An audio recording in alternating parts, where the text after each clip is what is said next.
and welcome to My Existential Crisis, the podcast where we talk about all the things that make us question our entire sense of self.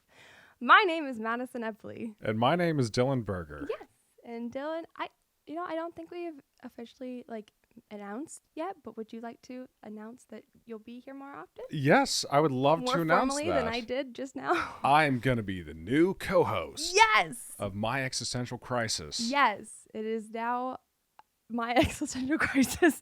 With Dylan. With Dylan. It's our existential crisis. Yes. Haley is going back to school, and she's busy with wedding stuff and work. So she's very crazy busy, and she needs to step back, which is fine. And there's Dylan, and he loves to do it, and he's great. Thank you. There's Dylan. And I was I'm so excited. It's so much fun. I love doing this. I'm so excited. Yeah. So things are switching up, but they should be all good things switching up. Yeah, I think so. I'm optimistic. Me too. I'm super optimistic. There's a few things about this show make me feel optimistic, but doing the show makes me feel optimistic. Yeah. I'm glad. Yeah. Just not the things we talk about. No, certainly not. No, not at all. But anyway, what's new with you, Dylan? What's new with me? We might have to cut out a really long pause. Okay. As I think, I got a new couch. Okay. It's a suede couch. Okay. Made in the suede. Made and in it is suede.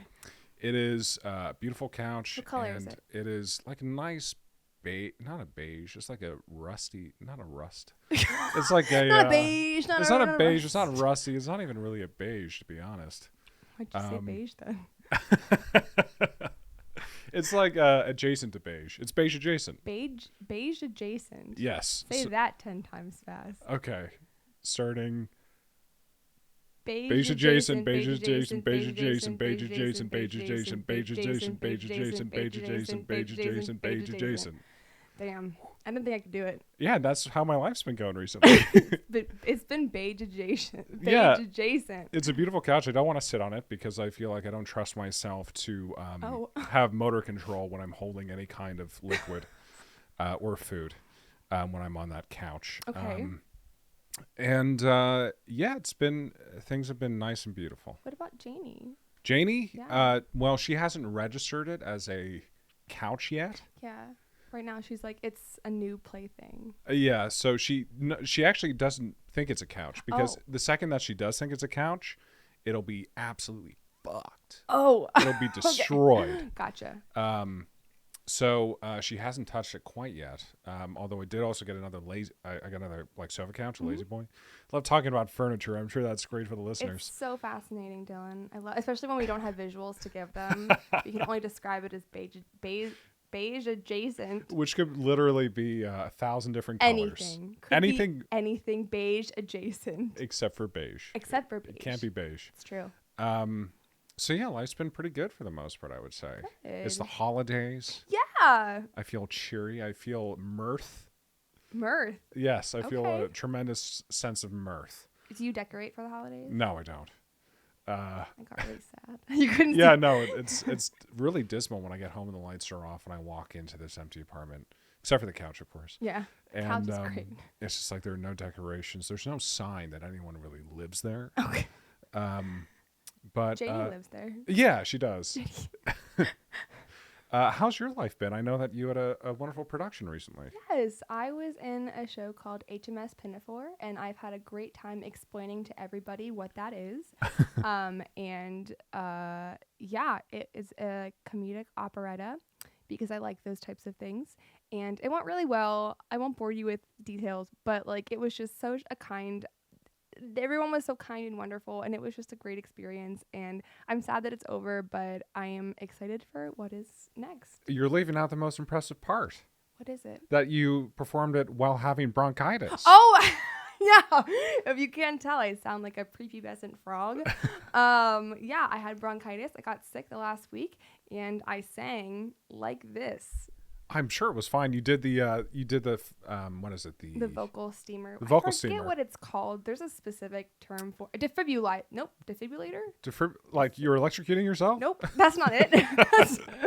It's dehumidifier. Nope. That's that's also thing. not it. It's dehumidifier adjacent. It's a dehumidifier adjacent. No, not dehumidifier. It's humidifier adjacent. Humidifier. It's humidifier adjacent. Okay, I see. Yeah, it's like this little mask I put on my face. and it's like a humidifier just for my face. Oh. And it just like I just suck all the steam in. It's really fascinating to watch. And I'm guessing you had to do that between scenes. No, I didn't actually. I did it for like 30 minutes before I went to the show.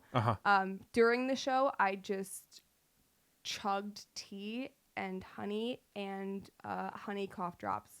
Oh wow! And I was really pissed because after the show they have like this hot cider. It's so freaking good. Yeah. But as soon as I had a cup of that, I was fine. My voice was fine. I was so pissed because like throughout the show I'm like choosing when to actually sing and when to save my voice. Yeah. And then I had that cider and it was magical. But you've proven yourself that you're able to sing in a production while being severely handicapped in that way. It's true. It's true. You know, I get bronchitis so often. I just have learned to deal, I guess. Yeah. And make it work. As hard How as often do you have bronchitis exactly? Too fucking often. Is this a regular thing? Yes. What? So it's just genes, huh? It's genes. My mother has bad lungs, so I have bad lungs naturally. And whenever I first it only happened when I first got COVID. I got bronchitis really, really bad, and ever since, anytime I'm sick, could be a sniffle, could be a runny nose, bronchitis is here. Oh man. So another year, bronchitis is here. Fantastic. Well, regardless, you excelled and you overcame obstacles. Thank you. And one day they'll make a movie about your experience with this particular stage production. Yes, with my dilemmas and. Who would you want to play you in a movie? Who would I want to play me in a movie? You're gonna have to edit out my long pause now. Like an actual me, or like an idealized version of me? I guess. Like if the movie was about my life. So like between an indie movie and like a Hollywood production. Okay. So like indie movie, who do you want to play the real you? And then Hollywood, who do you want to play the idealized you? Okay. Indie movie. Do you know who Lily Rabe is? I've heard the name. Okay. She's from American Horror Story. You'll probably know her most. She's season 3. She was like the swampy witch person. Oh yes. I love her so much. She's fantastic. Yeah, she's great. So I can definitely see it. That was if there was an indie movie of me, I would love her to play me. Mm-hmm. She's really cool. And Hollywood. Margot Robbie. Okay. Probably. Or I had Florence the same answer Pugh. to be honest. Probably. Yeah. Florence Pugh as well. Yeah. Okay, man. If there was a movie of me, I would want Markiplier. Margot Robbie. Margot Robbie, yeah. Margot Robbie. I've been compared to Markiplier too many times for me to count. Who's that? At a drive-through even. Really? Oh my. Yeah, as she was handing me my food, she was like, "You look like Markiplier." It's just a YouTuber. What are you saying? I don't know what are the words. Markiplier? Markiplier. He's a Markiplier.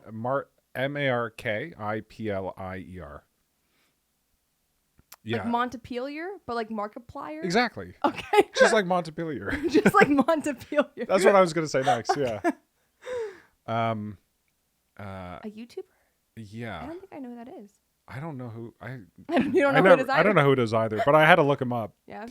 And yeah, he's an all right looking guy, so yeah. I guess I'll take that. Is that your Hollywood or your indie? Probably my indie. Who would your Hollywood be? Hollywood, Tim Curry. Yeah. I fucking love Tim Curry. Yeah, absolutely. Do you see my Tim Curry? Oh yeah, I looked over your shoulder and I was like, Tim Curry, because there's a Rocky Horror Picture Show poster. Yes. Or should we just call it a Rocky Horror Picture? A Rocky Horror Picture. Yeah. Yes. It's a good one. Yes. A Rocky Horror Picture Show picture. Sorry, you were going to say Welcome to My Existential Crisis, where we actually talk about really dark and scary things, but for about like 10 to 15 minutes before, just have a good time and hang out. I mean, you have to have a good time before we talk about the things we're going to talk about. Like, I don't know how else to do it. Someone complained about it once, and I'm like, listen, I can't get through talking about awful things happening to kids without... Someone complained? Not complain, just like, hey, like, you guys talk a lot in the beginning. I'm like, yeah, I know. Well, I don't know if they're aware of how a podcast works, but that's kind of what you come for. Lots of talking. Yeah, buy the ticket, take the ride. You're getting a podcast at the moment. Hope you enjoy.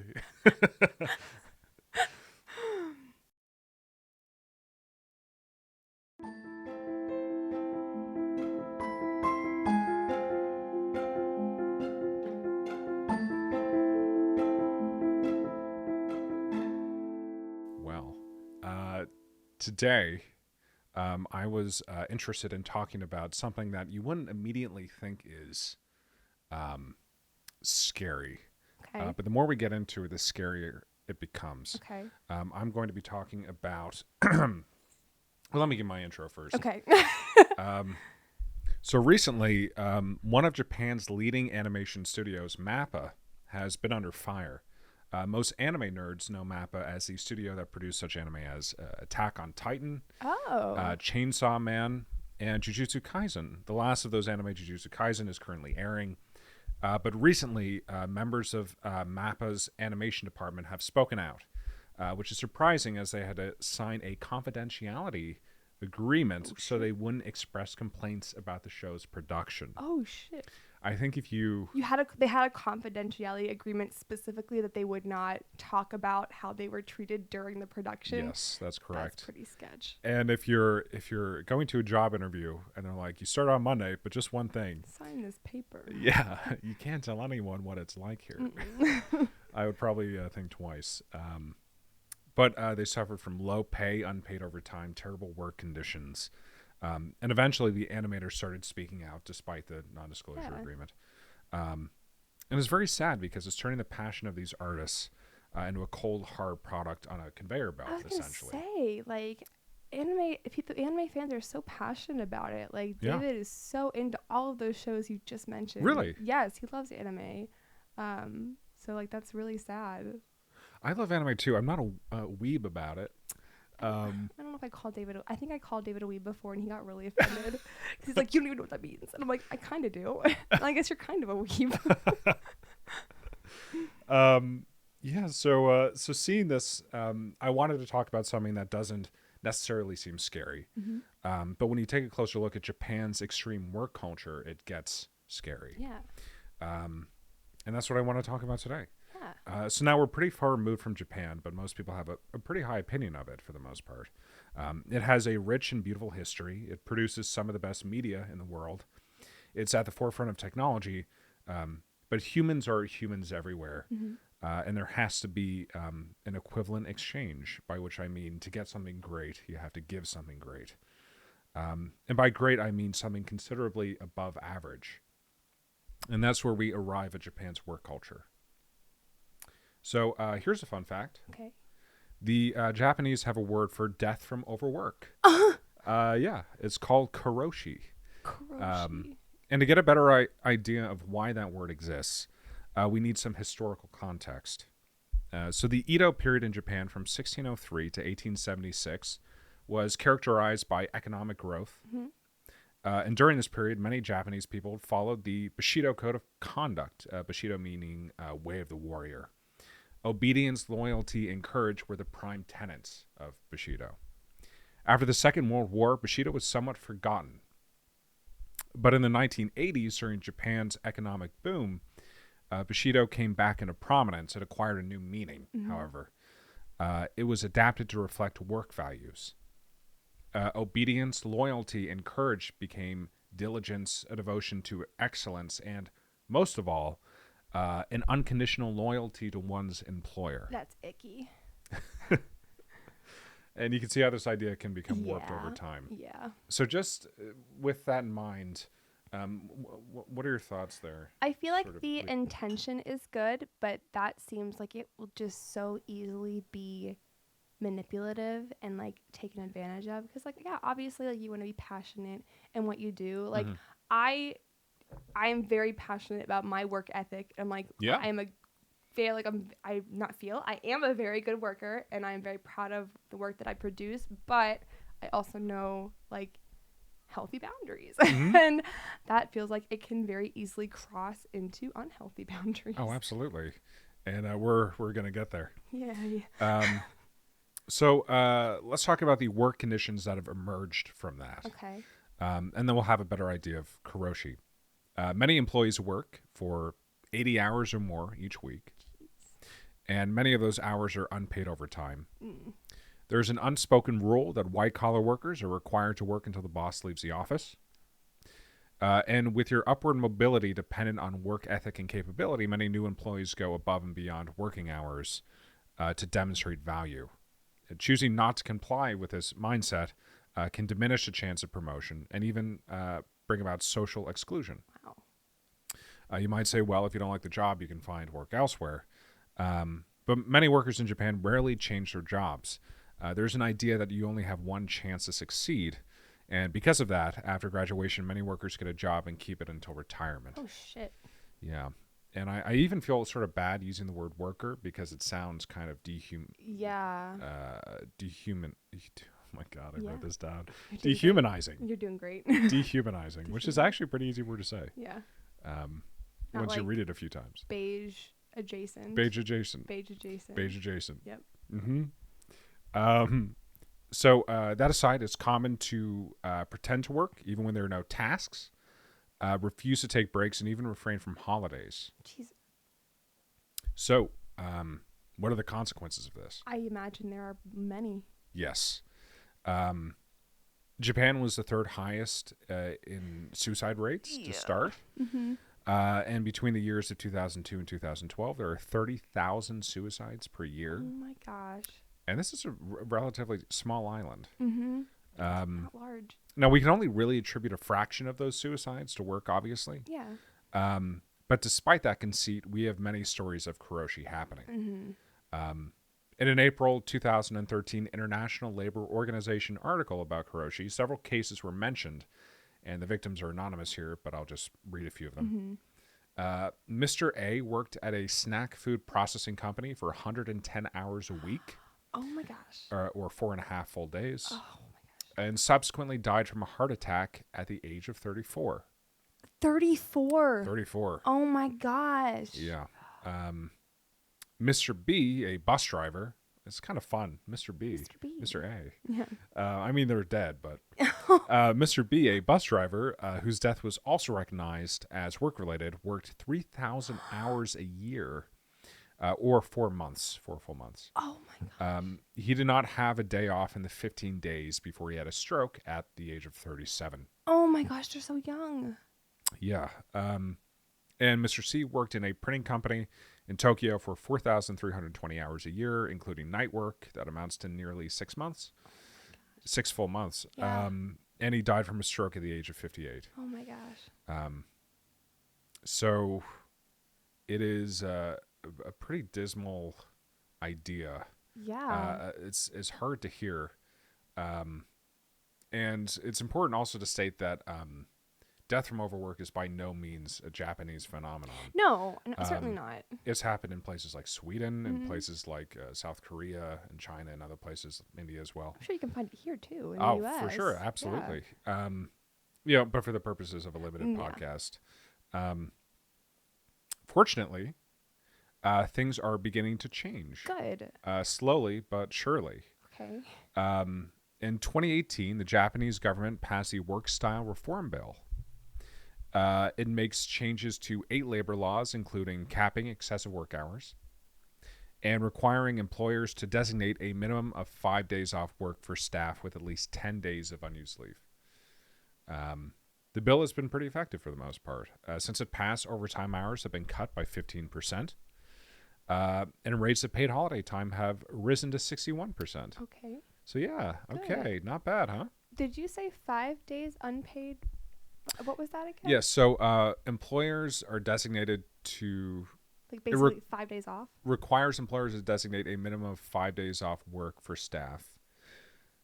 I'm not sure what the time period for that is. Great. I don't want to say a year. I want to say it's a year. That makes the most sense. That makes me sad. Yeah.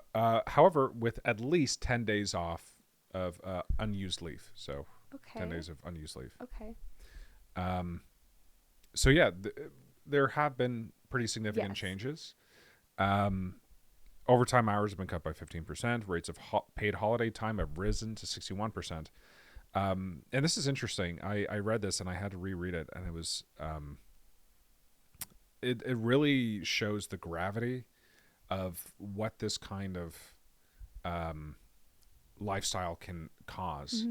But there was a memorial service to mourn untaken holiday leave.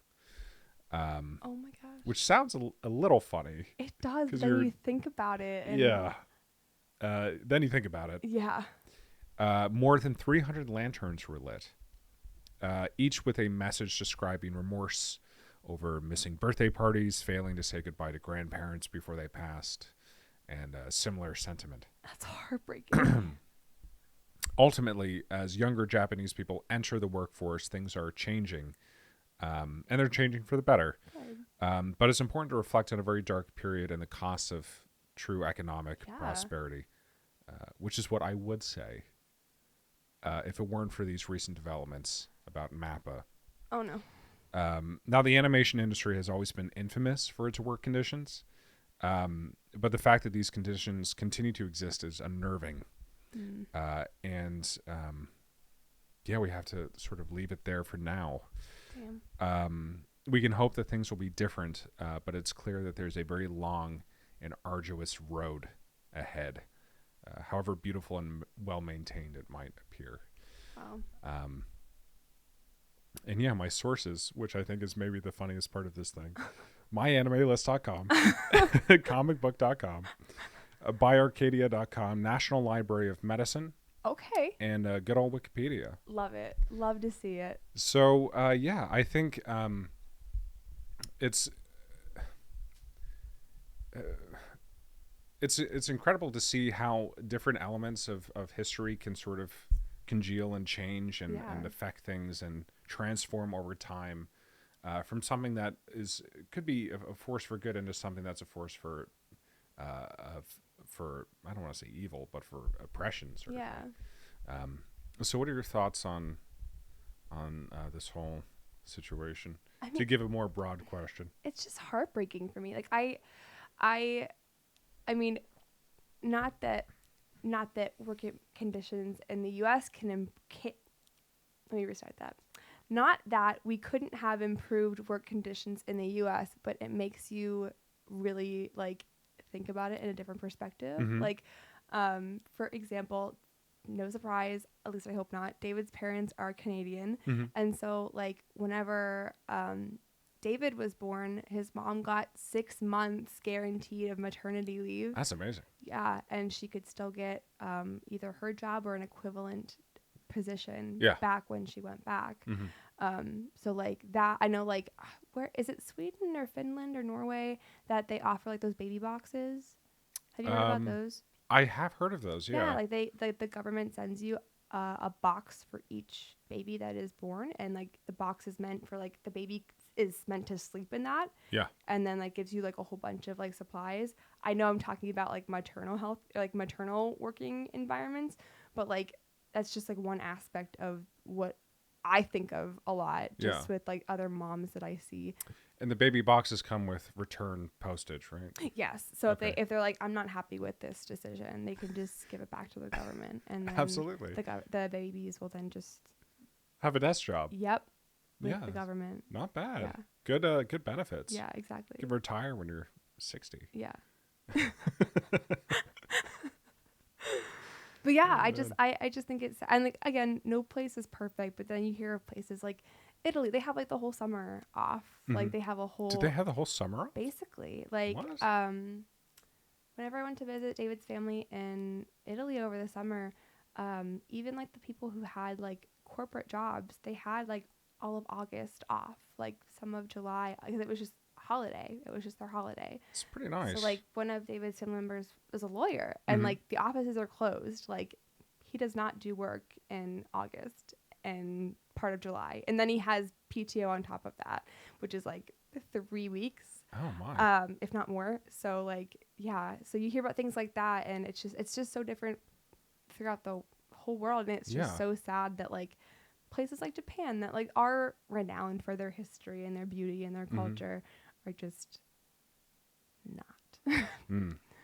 Yeah, it's it's pretty rough all around.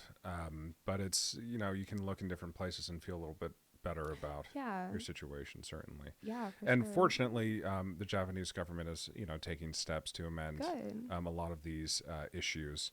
But you have to think about, Mr. A and Mr. B and C and Oh my gosh, it's awful. and who are no longer around to see those changes be enacted. No, and I know you've mentioned to me privately about like Great, we're talking about private things. Yeah. No, the extremes that people would go to stay awake on top of like pretending to work. Like they'd stick needles in their pins in their collars to like keep themselves awake or keep their heads up as they're working or pretending to work. It's just. Now, I don't know where in the world that is from exactly. Oh, it's not from Japan? I don't believe it is. Oh, okay. I can't remember. I saw that when I was like. I do remember seeing it somewhere, but like it still comes like, I guess it's relevant. It was so they would maintain a good posture. Yeah. Which is I could honestly maybe use that. Yeah, that actually sounds like a bad idea. That's what I'm going to get you for Christmas, Dylan. I'm going to get you some pins. Thank you. Yeah. And what a weird gift. Yeah. Just stick them in your collar. Oh, man. And like those, not to get too off topic, but the thing that buzzes every time you slouch, you're supposed to put it between your shoulder blades. What? You haven't seen that? No. It was on Instagram all the time. What? What kind of Instagram ads are you getting? Oh, only the worst ones. The weirdest and completely off kilter ones. But there was like this little sticky device that you would put between your shoulder blades. Okay.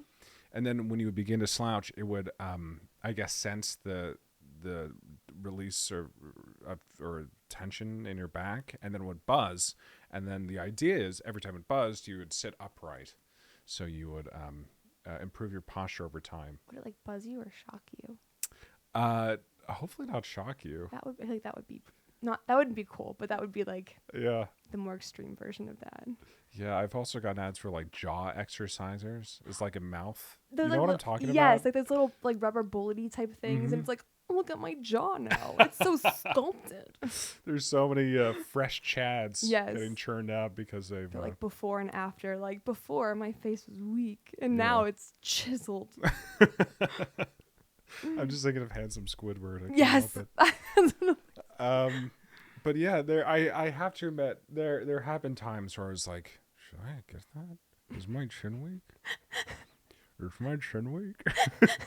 And I was like, no, that can't work. Pins and jaw strengthener. Yeah, just chewing that on my desk. Yes. Like a chew toy on my dog. How demeaning. Not demeaning. How what's the word I'm looking for? It doesn't matter. Okay. Do you think if you only this is still off topic. Do you think if you only chewed on one side of your face, only one side of your jaw would get stronger? Huh. Because I mean, it's the same motion, but if you're only applying the pressure to the one side, I imagine that those muscles would. I also don't know if it actually works or not, or if it's just. Yeah. I know nothing. I'm not a scientist. I've heard that even if you do increase the strength of the muscles in your jaw, the visual appearance doesn't change very much. Yeah, I've heard that as well. But it does remind me of, to get even more off topic, of this picture of this. It was a truck driver, and he drove a truck for like 40 years, not straight, obviously. And they took a picture of his face, and the left side of his face that faced the window was like wrinkled and had all these like sun marks, and the right side of his face was much younger looking. Oh my gosh, that's bananas. Yeah. Again, even more off topic. It is bananas. Have you seen the picture of the man who only exercised like his one arm? So he had like this super bulk arm, and the other one was just like normal. Why would he do that? I don't know. What is the purpose of that? I don't know. I feel like maybe if he was like what is that? Like I shouldn't be talking about sports. The no, thing where that is not this demographic. The thing where you swing the ball around and then you let go of it. It's an Olympic thing. Yeah. Shot putter. Yes. Maybe he was. How did I know that? where he threw javelins. Javelin. That could be. Just needed the one arm. He didn't need the other arm. No, he just definitely needed not. the one arm to throw. Yeah. In fact, it would benefit him to have a smaller left arm. Yes. Because then there's less weight that he has to work with on the other side of his body. Yeah. To get even more off topic, I saw a video of somebody throwing a javelin, and it follows the javelin as it flies through the air, and then it hits directly into this man's chest. And you see all these videos of people throwing javelins, and they're just people standing in the field while they're doing it. Wait, you're saying that this javelin pierced a man? Yeah. Like went through his chest? It went into like right below his right collarbone. Okay. Did he live? I don't know. The video, out? Yeah, it didn't really provide any additional information. Gosh. I hope he's okay. I hope so. Yeah. Did he keep that job? I don't know. I hope not. To be honest, I'm not I sure. hope he retires early. Yeah, but to get back on topic. Yes. Yeah, so it's very interesting to see how things like work are treated around the world. Yeah. In different places. And, like I mentioned, people are people all over. And it's kind of sad to see a culture where overwork is the norm. Yeah.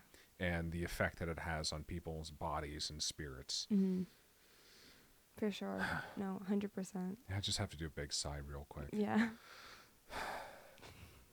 That's perfect. Thanks. Beautiful. Thank you. Yeah. Do you have any other questions or thoughts on that?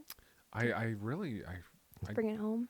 I think the thing that is interesting is that the show Jujutsu Kaisen is still airing at the moment, and they're putting out episodes every week. Oh. I didn't know that. They are, yeah. Oh. And every time I watch one, I feel this like slight inkling of guilt. Yeah.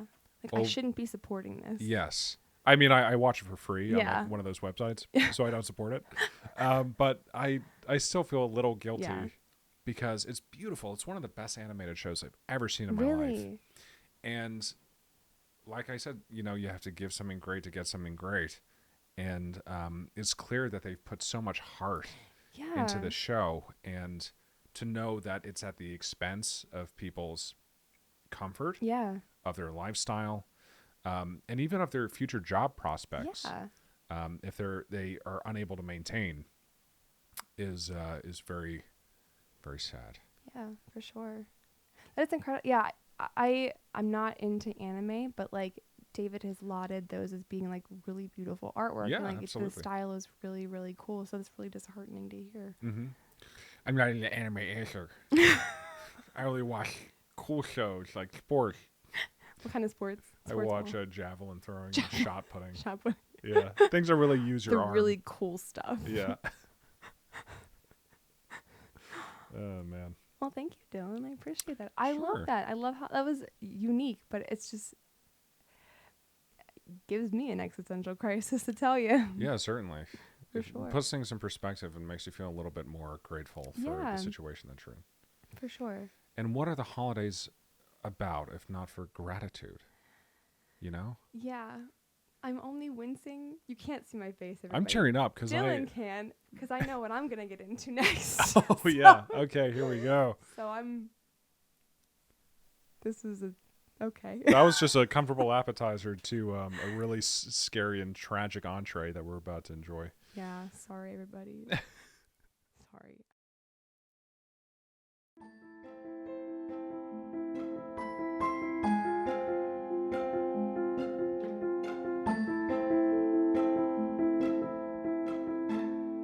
Just like a content warning. If you're not into bad things happening to kids, this probably isn't for you. And that's okay. Wait, if they're not into bad things happening to kids, so like, if you are into bad things happening to kids, you're gonna love this. That's not what I meant. That's not what I meant. Is this for you? If you have a hard time listening when it comes to kids involved in stories, this would be the one to avoid, perhaps. I have a hard time listening to kids, to be honest. Just so kids fucking in general, annoying. full Yeah. stop. Yeah. I get it. I do.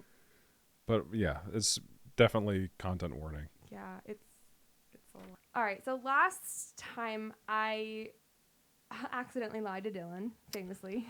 I love that. And said I was doing the story that inspired the movie man. The Orphan, when really the story that I did was perhaps inspired by the movie. That was about Natalia Grace and how she was abandoned by her adopted parents when she couldn't have been more than 14 years old. This one is actually about the orphan. And in case you forgot what that's about, a couple adopt a 9-year-old little girl, and the girl's behavior gets very sinister, and they realize, hey, maybe she's not 9 years old. So the real story is actually far more dark, and it involves a praised award-winning classical composer, a cult, and cannibalism. Oh. Yeah. Okay. All right. All right. Cool. Merry Christmas. Merry Christmas, everybody. Happy holidays. So to get started, we're going to talk about the Maurova family. Uh-huh. In the Czech Republic, Klara Maurova and her sister Katerina believed they were destined to fulfill a mission in their lives for God. Klara believed she was the reincarnation of Joan of Arc and that she spoke directly with God. And it is also important to note that she had an undiagnosed mental disorder ever since she was little. So that made her very vulnerable and susceptible to being manipulated. It's hard with kids because they all seem like they have mental disorders. It is true, you know, and they scream and they cry. Like, yeah. It reminds me of me. Like, you look at me a wrong way and I just burst into tears. And like, that's why I never look at you during the podcast. Yeah, exactly. I just look at the screen. Exactly. So Klara had 2 sons. One was named Andre, who was 8, and Jakub, who was 9. But she raised them alone after their father left Klara because of her strange behaviors and beliefs. Klara had a degree in pedagogy, which is the study of teaching. Like, it's basically like it is the art and science of teaching. It's interesting. Yes, it is. It's kind of meta. So teaching teachers to teach. Yes, it is very meta. Okay. Yeah. And Katerina, her sister, worked in a youth center. And in the beginning, no one ever really worried about Klara's capability of being a good mother. She appeared very motherly. She always took good care of her boys, it seemed. She would play with them, take them on vacations. They'd go to summer camp. But after her split with her husband, Klara moved in with her sister, Katerina. And remember I said there was a cult involved? Yes. Yeah. Well, I'm going to get into that now. Okay, great. Cool. So the 2 sisters were also a part of a cult named the Grail Movement. The Grail Movement. The Grail Movement. That's a pretty cool name for a cult. It is, isn't it? Yeah. It is. I thought so too. This is where members believed that they could get into heaven simply by doing good deeds. But they also believed they were completely absolved to commit crimes. I'm sure there's so much more to it than that. How do I join this cult? I know, right? It's like, I am going to be great, but also if I do bad things, that's okay. It's okay. I don't get it. I don't understand. That is really interesting. Isn't it? So you can get into heaven and it really doesn't matter what you do. No. As long as what you think is good or for the greater good, you're good. Interesting. I guess. Okay. That's probably a gross oversimplification of it, but that's what I read. So we're going to go with that.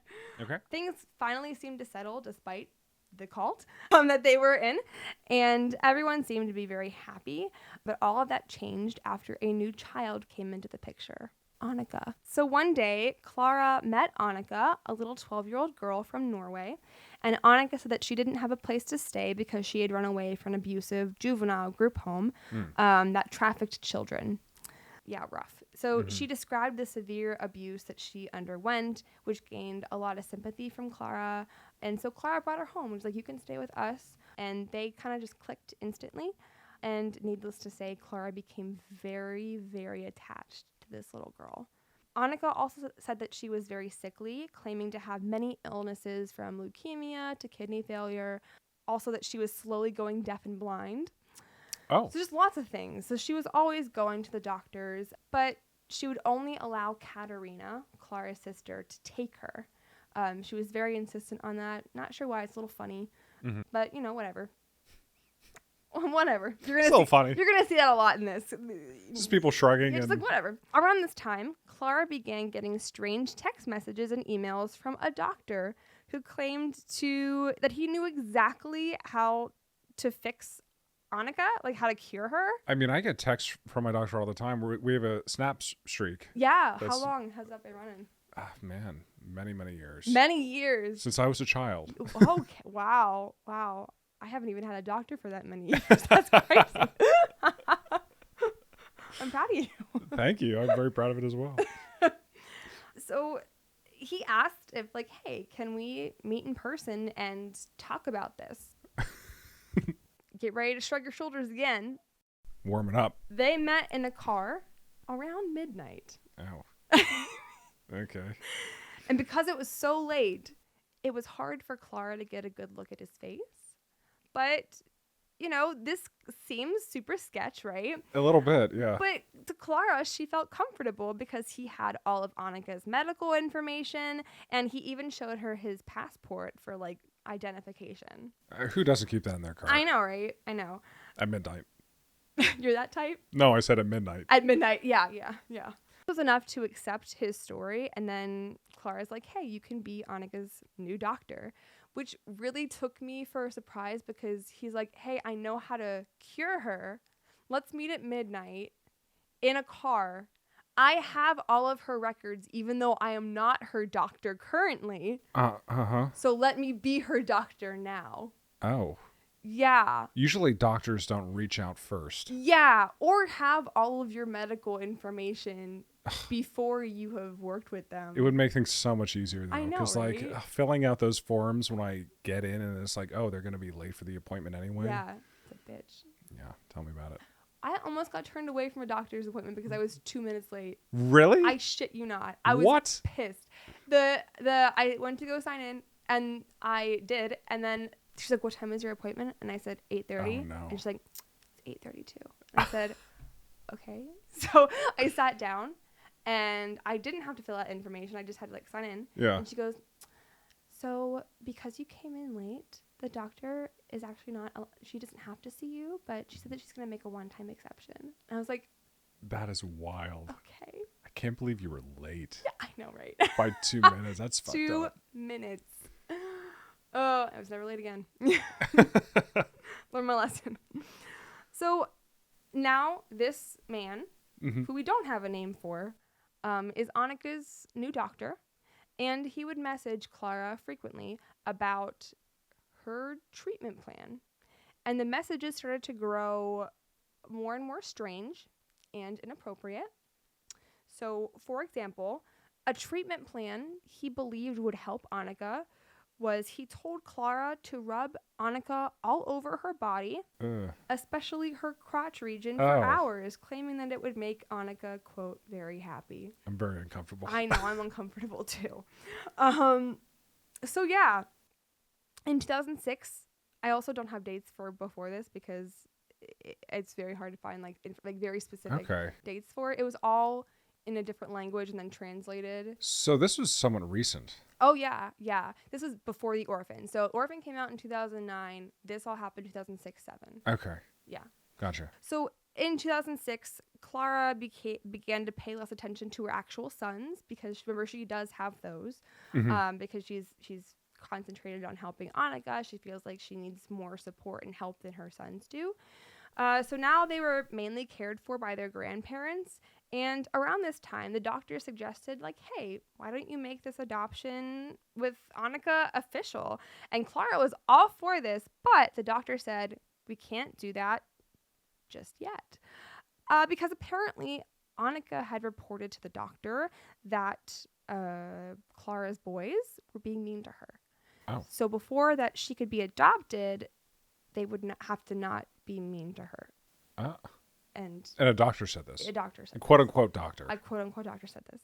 So Clara became convinced by the doctor that her sons were the root of all of Annika's problems. So it escalated from they're mean to Annika to they are the reason why she is sick and why she has all of these issues. Mm-hmm. It gets bad. Oh, it hasn't already gotten bad? No, it gets worse. Okay, cool. Yeah, really not good. So, desperate for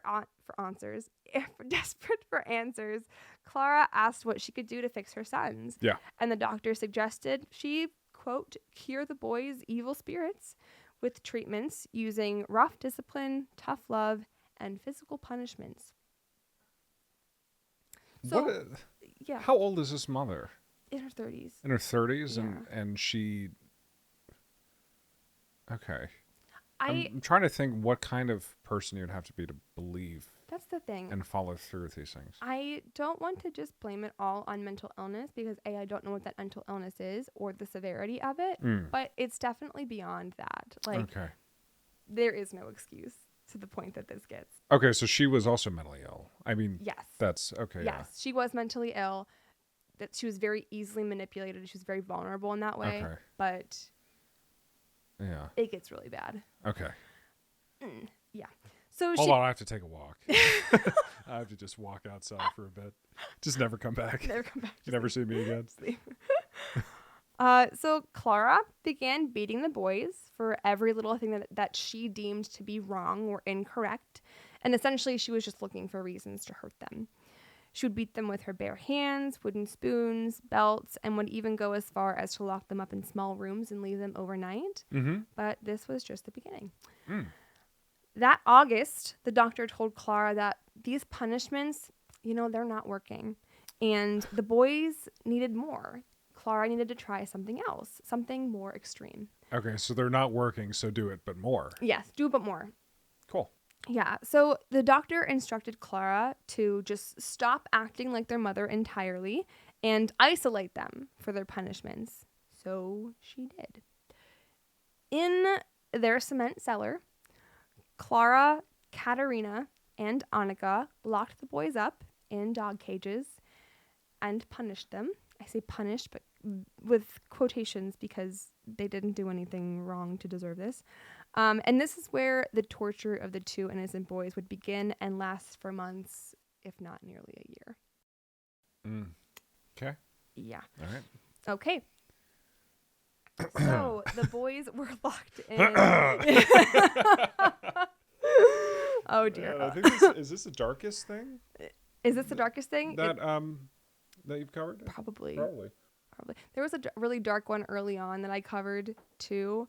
But I think I hate to compare traumas. Yeah. But this is bad. Yeah. Okay. Please continue. Yep. The boys were kept locked in dog cages where they were treated even worse than animals. An article said they were treated as animals, but that didn't even seem right for what I'm about to read to you. The cages were so small that they couldn't stand up or extend themselves. They could hardly move around at all, so they were very much confined and cramped. They were forced to eat in these cages with a dog bowl, and they weren't allowed to use the restroom. They had to be naked while in these cages, so they were forced to go to the bathroom in these cages, which they were then forced to sit in for days at a time. If they did throw up, they would have to eat their own vomit. Yeah. They weren't allowed to talk to each other. They couldn't talk to their mother or any other person or visitor who was there.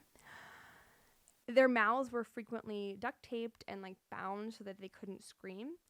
And they were starved initially and also given electric shock treatments as shock therapy as recommended by the doctor. When they weren't kept in a cage, they were handcuffed to a table and forced to stand in their own filth for days. Clara would also dunk the boys' head in water for so long that they thought they would drown, essentially waterboarding them.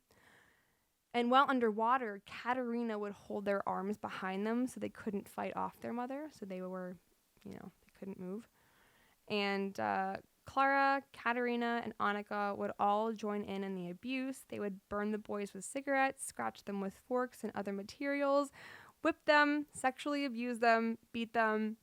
The boys were also forced to fight each other, and they would often be hogtied. It gets worse. Oh. It gets worse. I haven't even gotten to the really bad part. Oh. I know. Oh my God. You can't see Dylan, but Dylan is sitting there like uncomfortable, not knowing what to say, which I've is never felt smaller. the appropriate response, I guess. Yeah. It's just bad. Let's get to the really bad part. Yeah. Yeah, you ready? Okay. So during this time, Annika would make things worse by lying to the adult, saying that the boys were still being mean so that they would continue to be tortured and punished. And Katerina actually pretended to abuse Annika so that the boys didn't think it was only them. Also, they're playing mental games as well. But now the worst of all, please brace yourself. Soon, it was decided that the boys would be force-fed so that they would gain weight. And after some time that they had gained weight, the woman held Andre down and they skinned his leg. Oh my fucking God. Yeah. You really meant it when you said that it was going to get worse. Yeah, and it gets even worse. Oh no. So obviously it can't get worse. It does. It does. You see Madison right now. She looks like she's squeezing her head. I am. Oh my God. Okay, so Andre obviously screaming and pleading with them to stop because this is awful. Yeah. They didn't. They then did the same to Jakub, and then Clara, Katerina, and Annika all ate their flesh. Oh my fucking God. And they even forced the boys to eat their own flesh. So not only they were literally being eaten alive. I'm sorry. I'm sorry. Damn. I told you this one was rough. Damn, how have I never heard this story before? This is so sorry. leagues worse than... This is awful. Does it get better? I mean, it doesn't get any worse than that. Oh, okay. We've kind of hit the peak at this point. I don't think it really can, to be honest. No, it can't. It can't. My next sentence. Meanwhile, Annika was given her own brightly colored room filled with lots of toys. Oh, Yeah. okay, nice. Yeah, so there's that. So during the boys' captivity, again, this was happening for months, almost a year, they were being watched at all times with a baby monitor. They had set it up to monitor them. Yeah. Not to I honestly don't have much information about motive or their thoughts behind this, but you can't do this sick shit without some sinister thoughts. So who knows if they did it to because they like to watch the boys suffer like this.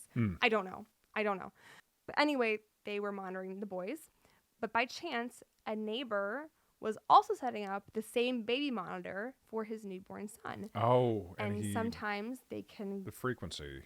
Yes, they can glitch and the signals can get crossed and you can watch feed from other homes, which is exactly what happened in this instance. So this man went to check on his baby monitor. Must have been quite surprised. And instead of seeing his son's crib, he saw a young boy who was completely naked and hogtied. He was dirty, very sickly, and eating off of the floor. But chillingly, there were even moments where a woman's hand would show up as she was feeding him. Can you imagine seeing this on your camera and then just seeing an adult hand contributing to this? Oh man. I'm so sorry. I'm so sorry. I'm laughing because I'm uncomfortable, not because this is funny. But the guy was like, honey, I didn't know we got this channel. Yeah. Oh my gosh. Holy shit. I can't even make jokes right now. I know. Sorry. You can make jokes later. It does get a little lighter, I guess. I think I'm ever going to make a joke again. Never make a joke again. Oh, man. So obviously the man called the police because he is sane. Right. And the police then went door to door in the neighborhood trying to find out where this feed was coming from. And eventually the police found Clara's house. And they freed the children. Andre, Jakub, and Annika. All three children were placed in a foster home for their safety. And shortly after their arrival, Annika went missing. And police began searching for this little girl, but what they found was far worse. There were 0 records of her existence. Besides the court records from Clara trying to adopt her, Annika did not exist. Okay. The week of May 23rd, 2007, a shocking revelation was made. A friend of Katerina issued a statement to police that this 13-year-old Annika was actually 34-year-old Barbora Skrlova. I didn't look up how to pronounce the last. Skrlova. Skrlova. Skrlova. Okay. And she wasn't a victim like the police officers thought. She was one of the abusers. So, who is Barbora Skrlova? She was born in 1975 in Czechoslovakia to drug-addicted parents, reportedly. Again, it was very hard to find information about her, so that could also just not be true. It was reported that she was raised by her grandparents, but this is true. She graduated with a degree in music composition. Oh, nice. And she would give music lessons to children daily. And she was actually an award-winning classical composer. Yeah. And she just happened to have this glandular disease. I wrote out how to pronounce it. And I want to hear it. I'm looking at it like Hippopatulars. Hippopatulars. So you sound like a sim right now. Hippopatulars. Hippopatularism. This is worse than Beige-Adjacent. Hippopotamus. Hippopotamus. Something about your pituitary gland. Okay. It's hypopituitarism. Hypopituitarism. Okay. Okay, we got there. Now we're cooking with gas. Now we're cooking. All right. Oh my gosh. Which is a condition that makes people look smaller and much younger than they actually are. And Barbara stood at 5'2", and her underdeveloped pituitary gland made her seem underdeveloped, so she could pass as a child. And remember the cult that Clara and Katerina were a part of, and we kind of just like brushed over it? Yes. Well, fun fact, Barbara's father was the head of the Czech branch of this cult. And Barbara actually knew the sisters and knew Clara was especially vulnerable to being taken advantage of. We don't think Clara knew Barbara. We just think that Barbara knew Clara and Katerina, which is where it's a little bit more shocking. Katerina knew Barbara. She knew exactly who she was. The whole time, she knew Annika was Barbara. So, in fact, the doctor that she was seeing, the one who was sending messages to Clara, was all coming from Katerina. Oh. Katerina was helping facilitate all of this. What a weird twist. Uh-huh. Yeah. And remember how Clara met a doctor, that man, at midnight? Yeah. How could you forget? This is assumed to be Barbara's relative, either her father or a brother. Okay. And he was also in on it and helped Katerina and Barbara plan everything. So Clara soon told the police that Annika was the one encouraging her to abuse her sons, even showing her what to do at some points. Like, she would show her how to handcuff them and show her how to tie them up. And she felt as though she had to do this in order to continue receiving Annika's love. And Clara claimed that she was manipulated, again, saying that, quote, "I couldn't act like a mother. I didn't beat the children of my own free will. I had to do it according to the instructions." Which, like, again... That makes sense. That makes sense. You can only... From... This might sound insensitive, but, like... you can only blame mental illness for so much. Like, that is a moral question to me, at least. Like, it sounds like it was very extended. Yes. And the levels of cruelty that it reached. Yes. Yes. I mean, there's no way somebody did not have agency in making those decisions. Yes, exactly. So while, yes, Barbara was the one who was encouraging Clara to, abuse her sons and manipulating her emotionally into giving her what she wanted by abusing her sons. Like, at what point are you also, like, you can't just play the victim card. Right. So, the capture. We'll get to Barbara's capture. After she was found out by police, this is whenever she ran away, Annika, actually Barbara, she went to Norway where she gained weight, she bound her breasts, and transformed herself into a child again, but this time as an adolescent boy named Adam. Why? So she was an award-winning composer? Yes. What reason would she have to I lead this completely different life? I looked high and low for an answer to that. Some said that she wanted an escape from her life and she was looking for an escape. Other sources said that she frequently ran into trouble, that she also had mental health conditions, and when she would get into trouble, to get out of trouble, she would pretend to be a child, and that's kind of how this escalated. Others said that because of her father running the cult, that like they wanted the boys as like slaves for the cult, but like I could not find a clear reason, and none of it really gave me a satisfactory answer to justify any of this. I want to listen to her music. Yeah, I didn't write it down, but I could show you later on. Something about flying. I think there was something about flying, like the fly who's flying, or like it felt very like she was trying to be deep, like the butterfly who flies or something. Oh, wow. I don't know. Maybe I don't want to listen to her music. Okay, so this time, yeah, she was able to, after she cut her hair and gained weight and changed her appearance, she passed herself off as a boy to teachers, child care workers, police officers, and went so far as to be adopted by a couple. Again. It gets crazier, doesn't it? Like, It just doesn't stop. So she was adopted by this couple, but soon Adam now accused their adopted father of abuse. So they were moved into a children's home. But Barbara's mistake this time was underestimating just how much she had fooled people into believing that she was a child. So in December of 2007, Barbara, Adam, fled this new children's home in Norway. But once Adam disappeared, all the workers were concerned about Adam's whereabouts. So they launched a nationwide search for this little boy. They distributed photos of him plastered everywhere, and eventually Barbara was captured and admitted to everything.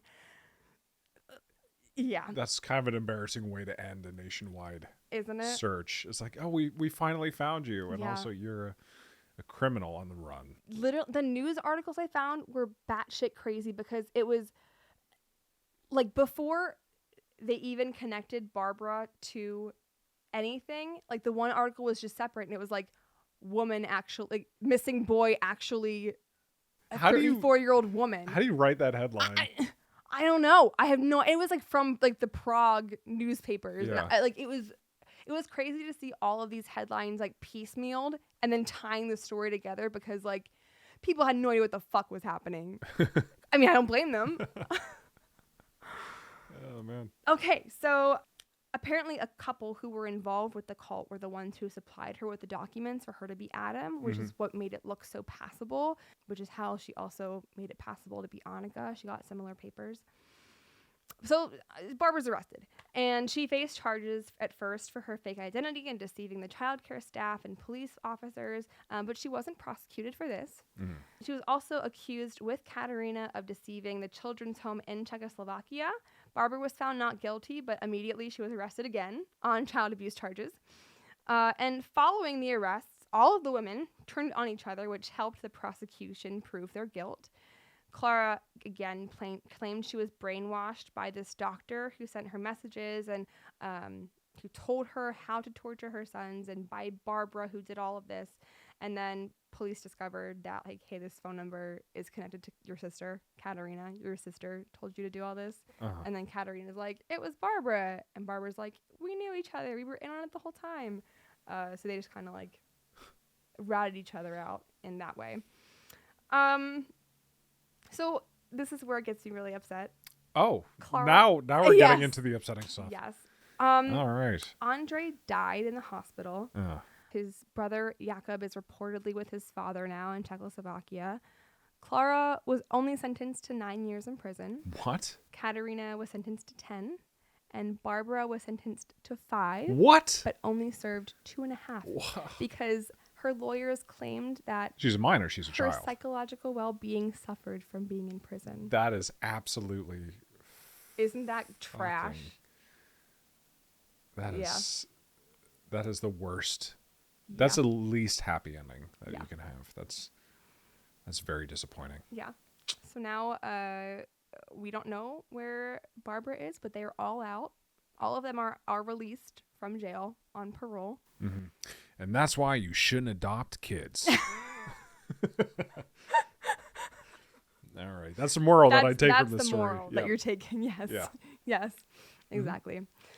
But yeah, that's the story I have to leave you with, and I don't know how to wrap it up. I don't know how to respond to that. That's incredible. Sorry. I haven't seen The Orphan, the movie, The Orphan, but I can't imagine it was fucking half as wild as that. It wasn't. It was closer. The Orphan was closer to the Natalia Gray story, which is why everybody thinks the Natalia Gray story is what inspired The Orphan. But that's not true because that happened after The Orphan. Oh, okay. Whenever you search up Barbara, you get pictures of Natalia Gray's, which is really sad. Yeah. Man. But yeah, it was not nearly as fucked. Yeah, maybe they'll get into it more in The Orphan 3. I know they made a second one. They did. Which The Orphan Cinematic Universe. it was really fucked up. I didn't watch The Orphan, the second one, but apparently that one is like really super closely aligned with Natalia Grace, which is kind of fucked. Oh. So they're like, hey, this little girl happens to have a very close storyline to the first one. Let's make the second one even more like her. Yeah. Man. Yeah. I mean, I just feel kind of empty now. Yeah, sorry. I'm so sorry. That's a wild ride. I was going to ask if I could go first so that you Oh, could like lighten okay. the mood, kind of. Kind of. I think both of our They both were. But both like, our contributions I were didn't know pretty if you wanted to dire. start with this or end with. I think ending with it's better, so we could just like let it die. Yeah. But I don't. Yeah. Man, I had no idea.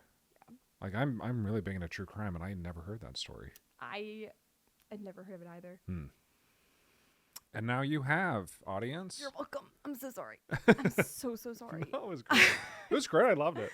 Yeah, it was great. It was fantastic. It was a wonderful story. Big fan. Yeah. Yeah. The end. Yeah. Wow. Yeah.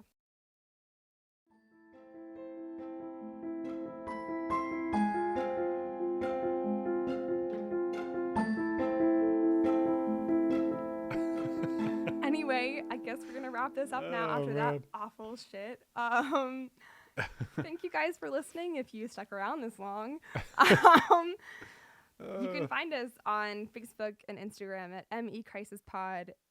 You can email us at myexistentialcrisispodcast@gmail.com. You can follow both of us. Is that okay? Yeah. On social media? If Sure. you'd like to. Dylan, do you have it? I forget. I have an Instagram. You I'm also have an Artstagram, don't you? I have two, but I only really use one. So you can follow me at Marblefolk, MARBLEFOLK. Yes, that's Dylan's handle. Mine is my first name, period, my last name, because I'm not original, like that. But yeah, thank you guys. If you have any topic suggestions that you'd like us to cover, feel free to send those in. I know you guys already do that. But yeah. Thanks for listening. Thanks, guys. I'm so sorry. Goodbye.